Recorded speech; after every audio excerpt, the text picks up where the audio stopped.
तीर्थशास्त्रम जयवंतुः तीर्थंकरशास्त्रम तीर्थंकर की पावन पवित्र मंगल देशना। यहाँ पर हम निरंतर ही सिद्धों की महामंगलमय आराधना कर रहे हैं और आराधना का उत्साह दिनों दिन बढ़ता हुआ चला जा रहा है। ये आराधना का सबसे बड़ा चमत्कार है। दिन दोने आनंद की वृद्धि होना, उत्साह की वृद्धि होना, यही तो सबसे बड़ी हमारे जीवन की सफलता की शुरुआत। देखिए, जो आनंद रस यहाँ बह रहा है और इस आनंद रस के सरिता में जो अवगाहन कर लेता है, ध्यान रखना, उसका जीवन स्वयं ही मंगल बन जाता है। उसके लिए फिर मंगल की आवश्यकता नहीं होती है, अब तो जीवन ही मंगलिक हो जाया करता है। यही तो आराधना का सबसे बड़ा प्रभाव है कि भक्त नहीं रहता, भाभी आगे जाकर के भगवान बन जाए। दुनिया के दर्शन भक्त बनाते हैं कि आओ मेरे शरण में भक्ति करो, आओ मेरे शरण में भक्ति करो और भक्त बनकर के तुम अपने जीवन को समर्पित करो। लेकिन जैन दर्शन एक ऐसा दर्शन है जो कहता है कि नहीं नहीं, तुम भक्ति करो लेकिन भगवान बनने के लिए, भक्त बनने के लिए, इसके लिए भगवान बनने के लिए भक्त बनकर के नहीं जाना। भगवान तो ये कहते हैं, आओ मेरे बाजू में बैठ जाओ।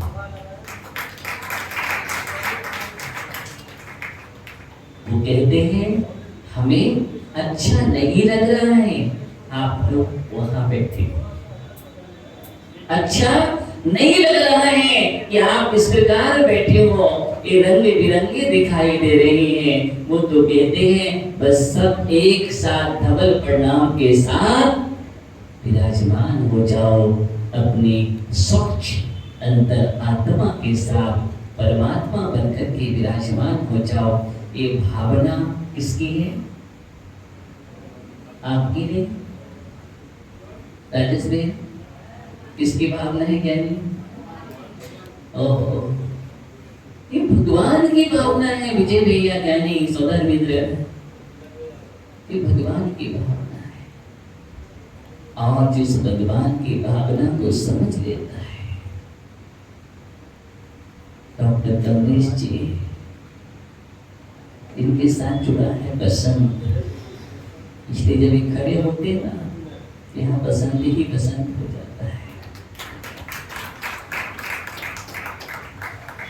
क्योंकि इसका बचपन से जीवन जुड़ा हुआ है संत से, इसलिए इसने अपना साथ में जोड़ लिया है बसंत।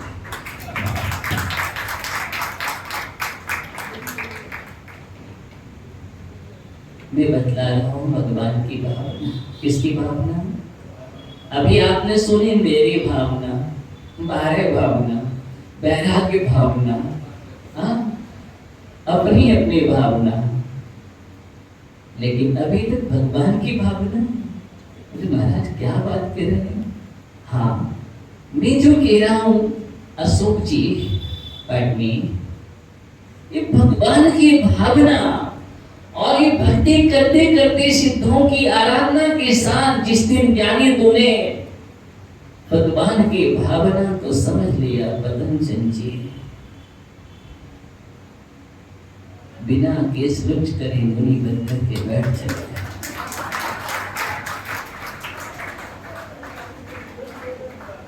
आश्चर्य, मैंने इसलिए बोल दिया कि केस रुच की जरूरत नहीं है, इसलिए बोल दिया। कि भावना को समझने की जरूरत है। भावना हम कहते हैं भावनाश्री होते हैं, ये बात सत्य है कि आराधना विधान अनुष्ठान एक भावना है। क्या है? एक भावना है अंतर से जो उद्भूत होती है। कहां से होती है? अंतर से उद्भूत होती है। उस भावना का नाम ही भक्ति है। ये भावना बाहर से नहीं होती है। चक्रवर्ती जी सुन लेना, ये भावना बाहर से नहीं आती है। जब जब भी ज्ञानी कमलेश बेरा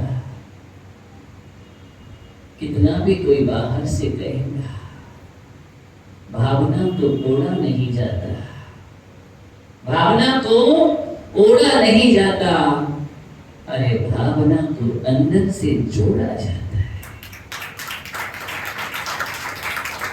और वो भावना को अंदर से जोड़ लेता है सुनंत ज्ञानी, वो जोड़ा के साथ आराधना में बैठ जाता है।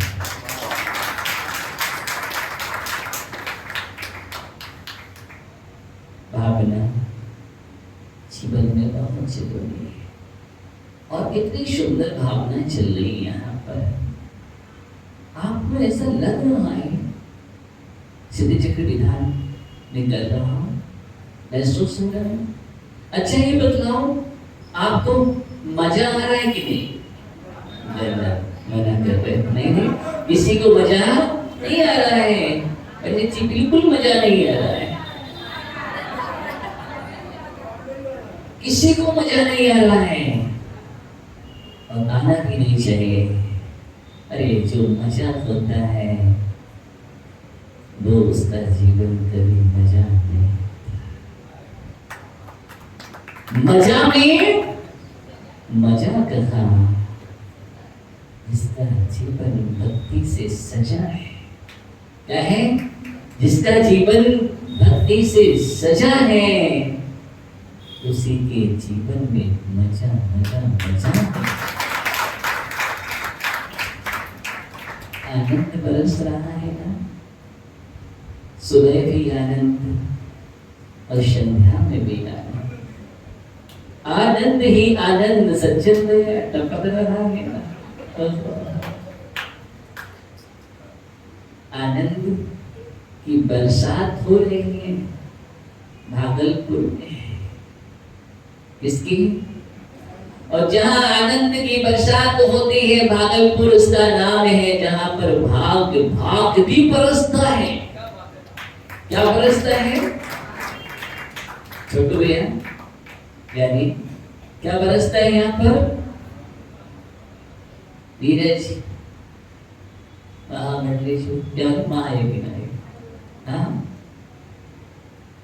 यानी भाग बरसता है भागलपुर में। वो क्यों नहीं बरसे? करो भगवान वासुदेव स्वामी की वो वर्णन यहाँ पर फैले हैं। एक अद्भुत स्थान है पूरे विश्व में जहां पर 5 कल्याणक हुए हैं।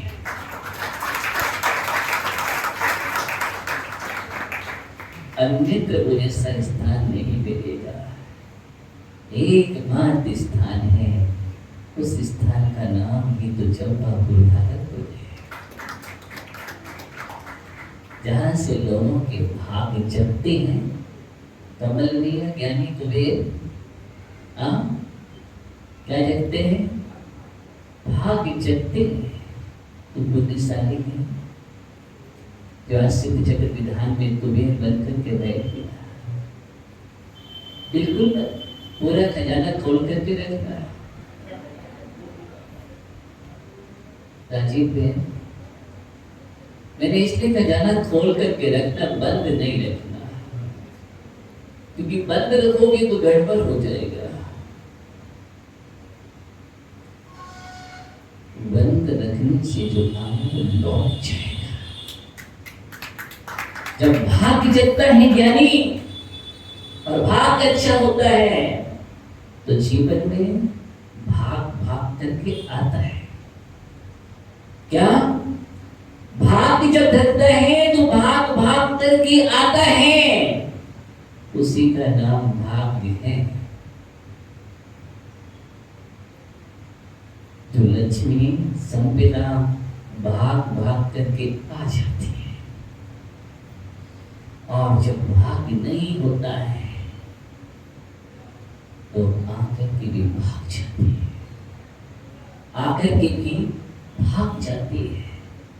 इसलिए अपने जीवन में भाग्य जगाने का अवसर मिला है। क्या मिला है? भाग्य जगाने का अवसर मिला है। आज विधान का तृतीय दिवस है, अनुष्ठान का चतुर्थ दिवस है। समझ रहे बात को? और एक एक दिन धीरे धीरे निकल रहा है। आपको कैसा लग रहा है? उत्तम भैया,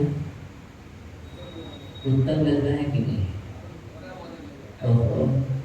कभी कभी ऐसा नहीं लगता है जीवन के लिए कि मैं यहाँ पर बैठ कर के ऐसे ही जब तक मेरा निर्माण न हो और जब तक मैं तब तक मैं ऐसे ही भगवान की भक्ति और आराधना करता रहूं, अनुष्ठान के साथ महापूजन करता रहूं। अरे जीवन का सबसे बड़ा भाग्य तो यही है, यहाँ पर जो कमाई करता है बैठ करके, उसके लिए वहाँ बैठ करके पसीना कभी नहीं बहाना पड़ता है। इस बात का ध्यान रखना। एक ऐसी अद्भुत कमाई है, ऐसी अद्भुत कमाई है कि आप एक भाव तक भी, कितने भाव तक भी आप खर्च करो, लेकिन ये खर्च करने पर बढ़ती चली जाती है, घटती नहीं है। ऐसे कमाई है, जीवन मिला है। ध्यान देना, बागचंद जी बैठे हैं पीछे, क्या नहीं है? विभाग, भगवान, भावना, यही तो बात कर रहा हूं आपसे। देखो, आंखों से देखोगे तो ना तो भाग्य दिखता है, आंखों से देखोगे तो ना भावना दिखते हैं, और आंखों से देखोगे तो ना भगवान दिखते हैं। तीनों ही दिखाई नहीं देते, लेकिन तीनों का योग अगर है अंतर्दृष्टि से, किसी अंतर्दृष्टि से, और जिसके अंतर चक्षु खुल जाते हैं, उसके लिए भाग, भावना और भगवान तीनों दिखाई देने लगते हैं। तब भावना से उसका भाग्य चमकता है, तो भाग्य चमकने से जीवन का भगवान चमक जाया करता है, अंदर का भगवान खिल जाया करता है। यही तो भक्ति का आनंद है। इसका भक्ति का आनंद है, क्योंकि भक्ति से सृजन होता है सुंदर भावना का, और सुंदर भावना से बनता है भाग, और भावना प्लस भाग्य के साथ जीवन का स्वयं का भगवान प्रकट हो जाता है। क्या हो जाता है? भगवान प्रकट हो जाता है। ज्ञानियों, जितने यहाँ पर ये सब पुण्यशाली जीव हैं, कैसे हैं? ये सभी के सभी पुण्यशाली जीव बैठे हैं, जो यहाँ भगवान की भक्ति आराधना कर रहे, सिद्ध चक्र विधान में बड़े डूब करके, पात्र बन करके, कोई शौधर्मेंद्र बन करके आराधना कर रहा है, तो कोई कुबेर बन करके आराधना कर रहा है, तो कोई यज्ञनायक बन करके, कोई चक्रवर्ती बन करके, ईशान करके, सानत कुमार इंद्र बन करके, कोई ब्रह्मेंद्र बना है, वेदांत का शुक्र महाशुक्र, ऐसे इंद्र बन करके आराधना करना। और इस आराधना में बैठ करके, कुछ ऐसे भी हैं जो बैठ करके आनंद ले रहे हैं, वो भी पुण्यशाली है, क्योंकि सुनना और बैठ करके आनंद लेना, उसके लिए भी पुण्य चाहिए। और कुछ ऐसे भी आत्मा है कि जय कुमार जैसे, जो यहाँ से नीचे तक भाग भाग करके भी अपने जीवन का भाग्य जगाता रहता है। क्या करें?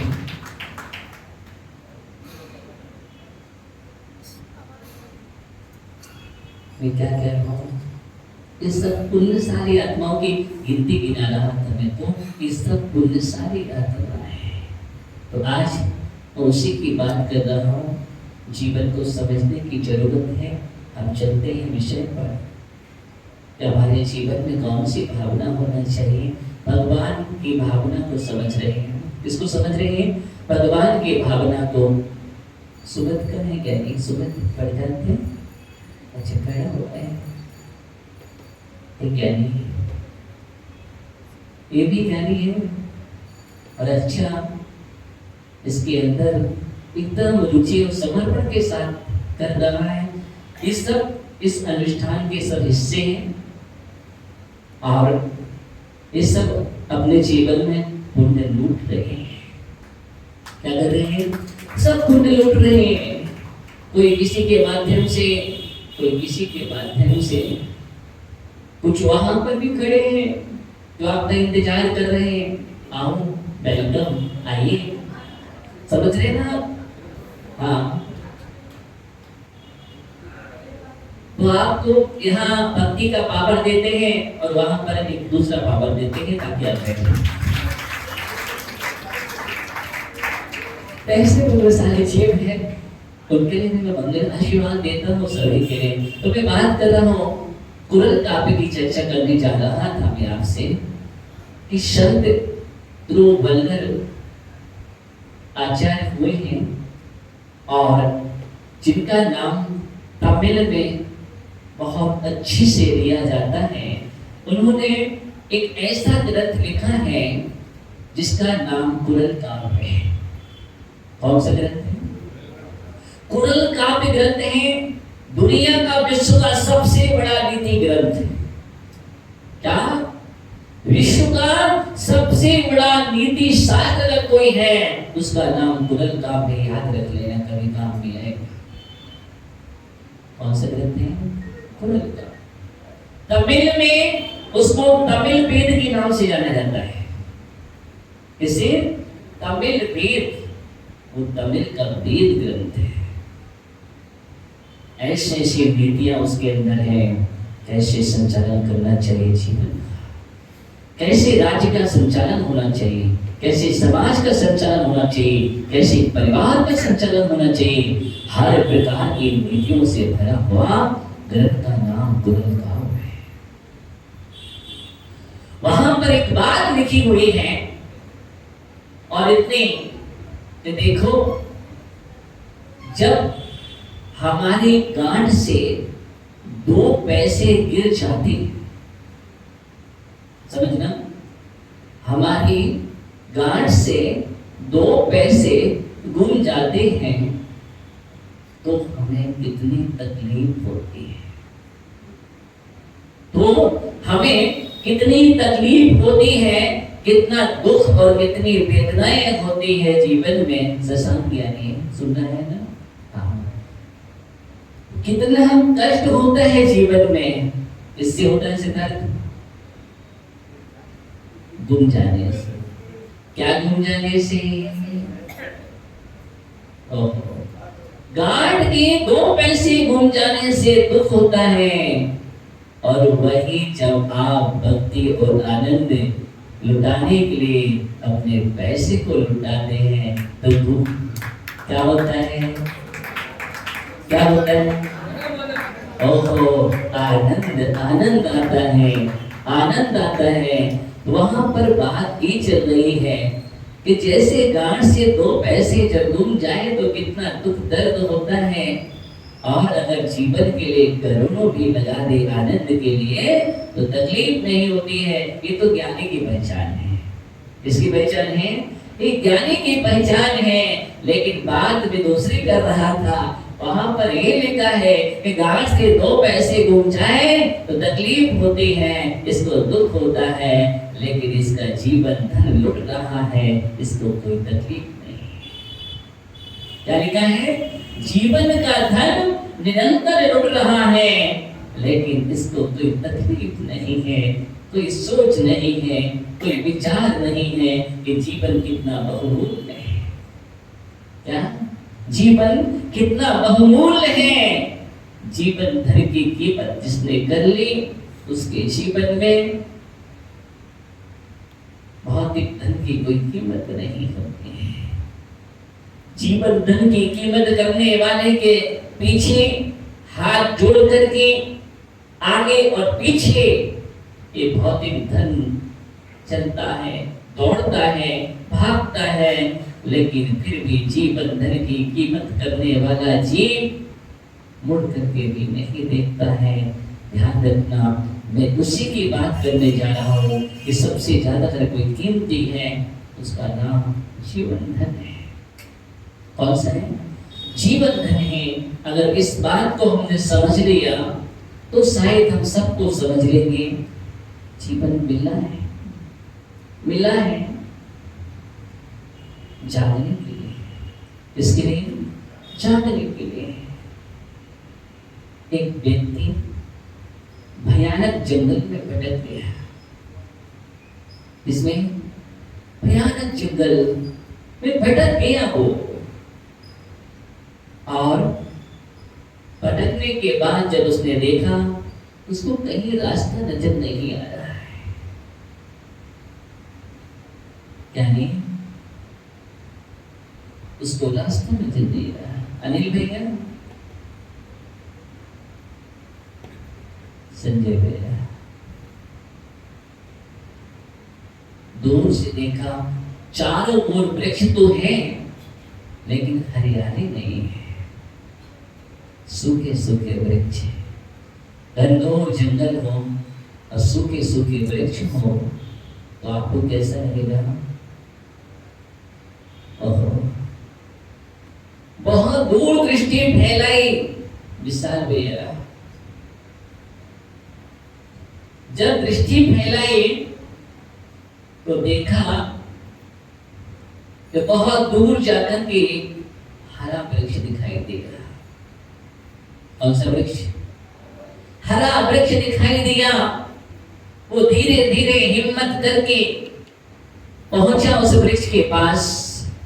कहाँ पहुंचा? उस वृक्ष के पास पहुंच गया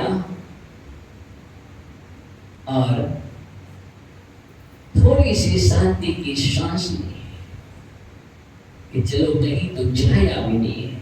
जब आप धूप के तपल से तप रहे हो और जंगल में हो, कहीं कुछ नजर ना आ रहा हो, उस समय क्या विचार करते हैं?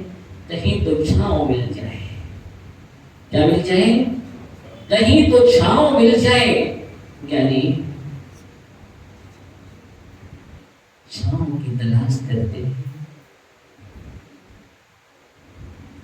और वहां पर छाया मिल गई। एक शांति की श्वास ली, इसकी शांति की श्वास ली कि कम से कम कुछ तो मिला। और वह व्यक्ति वहां पर बैठ जाता है। बेचारा धूप से तपा हुआ था, बहुत ग्रीष्मकाल का मौसम था और एकदम चिपचिप हो रहा था, उमस थी। ये तो आप अच्छी तरह से अनुभूत हैं और हम अनुभव भी कर रहे हैं ना। और ऐसी गर्मी में या तो आप सोचते हैं कहीं पर थोड़ी सी छाया मिल जाए और थोड़ा सा पानी मिल जाए। हाँ, यही सोचते हैं। लगता है कि जीवन का सुकून यही है।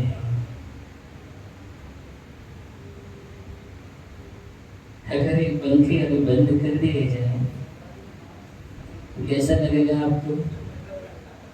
कैसा लगेगा? कितनी बेचैनी होगी आपको, कितनी घबराहट होगी आपको। आप सुकून से बैठ नहीं पाओगे। अभी तो सब यही चाहते कि मेरी और पंखा मोड़ दो, हवा आ जाए, और पंखा ऐसे हो नहीं है तो बेचैन हो रहे हैं। क्या करें? क्या कर रहे हो तुम? मैं वहां की बात कर रहा हूँ। कि जब व्यक्ति उस छाया में बैठ गया, उसने विचार किया कि बहुत प्यास लगी हुई है। क्या लगी है? प्यास लगी है। कहीं शीतल शीतल पेय मिल जाए। मनोज पाटनी, क्या मिल जाए? शीतल शीतल पेय मिल जाए। और जैसे ही उसने भावना की, मन में सोचा, तो वहां पर शीतल पेय उपलब्ध हो गया। सोचने से, समझ रहे हैं आप बात के लिए? सोचने से शीतल पेय मिल जाता है। कितना भाग्यशाली है ना। जैसे आप यहाँ से बाहर निकलते हैं ना, ज्यादा नीचे नहीं उतरना है, सीधा बस 2 कदम सब मिल जाता है आपको। आप वहां पर शीतल पेय मिला और उसने पानी पिया और तृप्ति हो गई। और उस समय एकदम शांति का अनुभव होता है, सुकून का अनुभव होता है। आज उस समय तो आप जब इस प्रकार की प्यास लगी हो और चारों ओर पानी न मिले, तो आपको क्या लगता है? कुछ भी हो जाए, मैं सब देने के लिए तैयार हूं, लेकिन पानी। उस समय लगता है कि कीमत किसकी है। समझना, जीवन के लिए जो तुमने सब कुछ संग्रह किया है, और अगर तुम्हारे लिए एक गिलास पानी ना मिले, तो उस समय लगता है ये भौतिक संपदा सब फीकी है। लगता है कि नहीं लगता है? वह एक गिलास पानी की कीमत समझ लेना। एक गिलास पानी की कीमत तुम्हारी दृष्टि में कितनी है? वह सम्राट जब जंगल में भटक गया था, चारों ओर देखा और उस प्यास लगी थी, और जब पानी नहीं मिलता है, जैसे तैसे कहीं देखा एक व्यक्ति के पास पानी था और उससे पानी मांगा, और जब वो पानी देने के लिए तैयार नहीं था, तो उसने ही कहा, अरे तुम इतनी स्वर्ण मुद्राएं तुम ले लो। फिर भी उसने मना कर दिया, इतना तुम ले लो। अंत में कहा, आधा राज ले लो, लेकिन पानी फिर भी नहीं मिला, तो पूरा राज भी देने के लिए तैयार हो गया, एक गिलास पानी के लिए। किसके लिए? एक गिलास पानी के लिए पूरा राज देने के लिए तैयार हो जाता है। और हम दुनिया का संग्रह करने में लगे हैं। किसके लिए? एक गिलास पानी के लिए। रजित पंडित जी,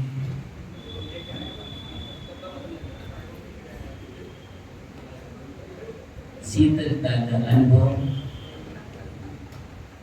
नहीं, हम उस व्यक्ति की बात कर रहे हैं। शीतलता का अनुभव, शीतलता का बहुत जरूरी है, शीतल और होना भी चाहिए। तो जब उसके लिए शीतल पेय मिल गया, क्या मिल गया? शीतल पेय। पंडित जी भी बहुत शीतल है, ऐसे नहीं देखो। जब पंडित जी आ जाते ना, तो बत्ती में रस बढ़ता है कि नहीं बढ़ता? तो विशेषता है ज्ञानी की, क्या है? यही विशेषता है। तो मैं बात कर रहा था, उसने जैसे ही पानी सोचा, तो पानी मिल गया, और थोड़ी सी विचार और आया, भूख भी लग रही है। अब भूख भी लग रही है, तो अच्छा नहीं, भोजन मिल जाए। और जैसे ही सोचा उसने, तो एकदम थाल के थाल लगी। क्या लगी? थाल के थाल लगे सामने। विचार कीजिएगा आप लोग। उसने बड़ी अशांति से भोजन किया। कैसे किया? भोजन मेरे शांति से, क्यों? भोजन शांति से ही करना चाहिए, भोजन में अशांति नहीं होना चाहिए। और अशांति का मतलब, हाँ, अब तुम क्रांति मचा के भोजन करो और पहले ही संतृष्ट कर लो, भोजन का क्या तो है? रस नहीं बनता है। वो क्या नहीं बनता है? रस नहीं बनता है। और सुंदर चर्या के साथ जो व्यवस्था की गई है आगम में, जो व्यवस्था आगम में है, नियम संविधान के अनुसार तुम चर्या करोगे एकदम प्रसन्न मना होकर के, तो देखना क्या आनंद आता है। उपयोग अच्छा होना चाहिए, इसलिए संकलेश मचा करके मत करना, प्रसन्न होकर के भोजन करना। क्या करना? प्रसन्न होकर के भोजन करोगे तो ध्यान रखना, वह जो बाहर लगा हुआ है इतना लो थाली में या उतना लो थाली में, समझ गए? तो आराम से आप प्रसन्न मन होकर के भोजन करोगे, और प्रसन्न मन के साथ जो भोजन किया जाता है वही वास्तव में रस में परिणत होता है। किसमें होता है? रस में। और ऐसा वैसा रस नहीं, अमृत के समान भोजन बन जाता है वो। और अगर तुम संकलेशता के साथ भोजन करते हो, कसाय के साथ भोजन करते हो, आवेग में करते हो, क्रोध में करते हो, रुष्ट होकर के करते हो, तो आगम में लिखा है वो अमृत नहीं बनता, वो जहर बन जाता है। क्या बनता है? विषैला हो जाता है, विष बन करके। इसलिए कभी भी क्रोध में, आवेग में, रुष्ट में भोजन नहीं करना चाहिए। प्रसन्न मन होकर के क्या करिए? हंसते मुस्कुराते भोजन करिए। क्या बोलता है ज्ञानी? हाँ, मुस्कुराते हुए। ये मुस्कान ही तो है दुनिया में, और क्या है? मैंने एक दिन बतलाया था, दुनिया में दो ही सबसे बड़ी चीज है, एक मौन, एक मुस्कान। क्या है? एक मौन और मुस्कान, ये दो चीजें जिसके पास है, समझ लेना उसकी मुट्ठी में दुनिया है।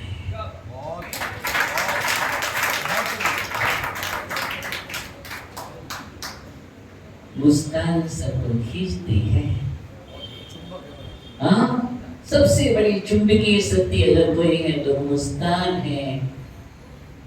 और मौन, मौन आभा को बिखेरता है, मौन आभा को बिखेरता है, जीवन को बिखारता है। आभा मंडल मौन से तैयार होता है कि देखो ये मौन रहते हैं, लेकिन मौन का मतलब छल नहीं, बनावट नहीं है। मौन का मतलब मौन है। ऐसा नहीं कि हम पहले तो बात कर रहे हैं, आराम से बोल रहे हैं सब लोगों से, और जैसे आते हुए देखा आंख बंद हो। इसका नाम छल है। इसका नाम क्या है? ये मायाचारी है। और मायाचारी के साथ चलोगे तो बनना पड़ेगा। साधना में मायाचारी नहीं होने चाहिए। क्या नहीं होना चाहिए? साधना में कोई मायाचारी नहीं होना चाहिए, स्पष्ट होना चाहिए। साधक का मतलब स्पष्ट साधक होता है। क्या छल, क्या मायाचारी? तो मैं बात कर रहा हूँ सोच के, क्या कर रहा था? भोजन की बात। फिर भोजन सामने आ गया। क्या आ गया? भोजन के थाल लगे हैं। अब क्या करोगे? ओहो, भोजन के कितने भी थाल लग जाए, उसने तो भरपूर भोजन किया, भरपूर भोजन किया। वो गिरस्त था। क्या था? वो गिरस्त था, इसलिए उसने भरपूर भोजन किया। लेकिन साधक सैनिक सोच समझ करके आगम के अनुसार हित मित साधना के योग आहार ग्रहण करता है। कैसे करता है? साधना के योग्य आहार करता है, वही गरिष्ठ भोजन नहीं करता है। क्या नहीं करता है? गरिष्ठ भोजन का ध्यान रहता है। जो इंद्रियों को उद्दीप्त करने वाले भोजन होते हैं, इस प्रकार का ना औषध ग्रहण करता है और ना भोजन ग्रहण करता है। ऐसा आगम में लिखा है। मूलाचार्य में बात कर रहा हूँ, आचार्य भट्ट स्वामी गुरुकुल स्वामी कहते हैं। इस बात का हमें ध्यान में रखना चाहिए। अगर हम गरिष्ठ भोजन करते हैं और इस प्रकार का औषधि ग्रहण करते हैं जो हमारी इंद्रियों को उद्दीप्त करने वाली हो, वो क्या साधना करेगा जीवन में? वो काहे का साधन? इसलिए आदम में बहुत लगाम लगाई गई है। आदम की बात कर रहा हूँ। तो वो भोजन वहां पर उपस्थित हो गया। क्या हो गया? वहां पर भोजन उपस्थित हो गया और भरपूर भोजन किया, बड़े अच्छे से किया, शांत परिणाम से किया। शीतल शीतल वहां पर हवा बह रही थी प्रकृति की, पंखे की नहीं, ना पंखा की व्यवस्था थी, ना कूलर की व्यवस्था थी, और न उस व्यक्ति ने जो उद्यम मचाया। एकदम प्राकृतिक हवा थी। क्या थी? प्राकृतिक हवा बह रही थी और बहुत अच्छी तरह से उसने भोजन कर लिया। अब भोजन तो हो गया, पानी भी मिल गया, भोजन भी मिल गया। अब उसने सोचा, अब सब भोजन के बाद क्या आता है? समझ गए? थोड़ा सा हम आराम की नींद ले लें। पंडित जी, थोड़ा सा आराम की नींद ले लें। और आराम की नींद की जैसे ही भावना हुई, वहां पर सोचा और वहां पर सुंदर सेज बिछ गई। समझ रहे? सोचने मात्र से सेज तैयार हो गई। वो व्यक्ति आराम से लेट गया। मैं उस व्यक्ति की बात कर रहा हूं, आप ध्यान से सुनना। थोड़ा और आगे आगे बढ़ेंगे, बस ज्यादा नहीं बढ़ेंगे। और आराम से जैसे ही लेटा, आप भी सोच रहे होंगे क्या पुण्य है उस जीव का, ऐसा पुण्य हमें भी आ जाए, ऐसा ही कोई पुण्य आ जाए, मुझे कुछ करना ना पड़े, मुझे कुछ नहीं करना पड़े और मैं जैसा सोचूं वैसा होता जाए, बस यही तो चाहिए। महाराज, ऐसा कोई पुण्य हो जाए तो सुबह से शाम तक तो हम नहीं बैठे मिलेंगे, कहीं जाना नहीं पड़ेगा। ध्यान रखना। हाँ, ऐसा ही पुण्य का संचय आप कर रहे हैं। क्या कर रहे हैं? आप ऐसे ही पुण्य का संचय कर रहे हैं। विश्वास रखना, आस्था रखना जीवन में, सच्ची श्रद्धा और लगन तुम्हारे जीवन में है तो ऐसा ही पुण्य संचय हो रहा है। लेकिन उस बात को समझना, जैसे ही वो लेटा, अब उसके मन में विचार आया। क्या आया? उसके मन में विचार आया, रात होने वाली है। तो जैसे ही उसने सोचा रात होने वाली, अगर रात हो गई, और जैसे ही रात्रि हो गई है तो एकदम अंधकार छाया जाता है। उसको अब थोड़ा सा लगता है ये भयानक जंगल है, रात्रि हो गई, कहीं सिंह ना आ जाए। समझदार, अब शायद ज्ञानी होते हैं। और जैसे ही सोचा, उसने विचार किया, सामने सिंह आ गया। और उसके मन में विचार आया कि सिंह आ गया, ऐसा ना हो जाए कि मेरा ही भक्षण कर ले। और मालूम चला उसका भक्षण हो गया। एक कहानी थी। क्या थी? एक कहानी थी, और इस कहानी का तत्व क्या है, इस बात को समझो। उसने जैसा जैसा सोचा वैसा हो गया, अंत में उसका जीवन सो गया। और आज तक पता नहीं है पंडित जी कहाँ खो गया। पंडित जी नहीं, उस व्यक्ति की बात कर रहा हूँ। ध्यान देना, जीवन का तथ्य बात कर रहा हूँ। वो जीवन के रहस्य को नहीं समझ पाया कि वो जिस वृक्ष की छाया में बैठा था वो कोई सामान्य वृक्ष नहीं था, वो कल्प वृक्ष था।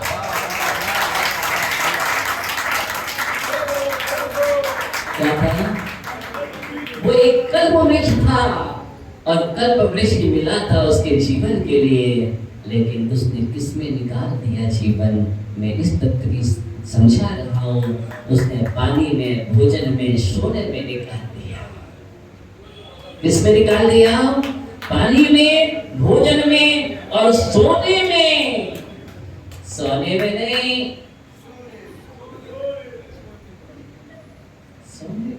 सोने हुए, जीवन को निकाल दिया, कल्प वृक्ष जैसा समय मिला था, क्या करें, हमें भी समय बहुत कम मिला है। तो जीवन एक कल्प वृक्ष की तरह है। मैं सिर्फ इतना ही संकेत दे रहा हूँ आज कि आपको जो जीवन मिला है, मनुष्य जीवन मिला है, ये भी एक कल्प वृक्ष की तरह है। इसलिए जीवन को भौतिकता में मत घुमाओ, विलासता का जीवन मत जियो, अपितु जीवन को एक अध्यात्म बनाओ। क्या बनाओ?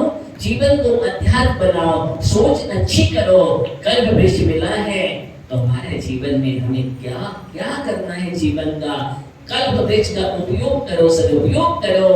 और उपयोग यही है कि अपने जीवन को बो दो। क्या करो? अपने जीवन को बो दो, फिर से हमारा जीवन कल्प वृक्ष की तरह फलीभूत हो। और इसमें हमें कुछ नहीं चाहिए, बस एक भावना है कि जब तक हम इस अवस्था में हैं तो भगवान की भक्ति करते रहें। और इस अवस्था से जब हमें दत्त वैराग हो जाए, इस मुद्रा में आ जाए, तो अपने भगवान को जगाने के लिए साधना में रत हो जाए। क्या हो जाए?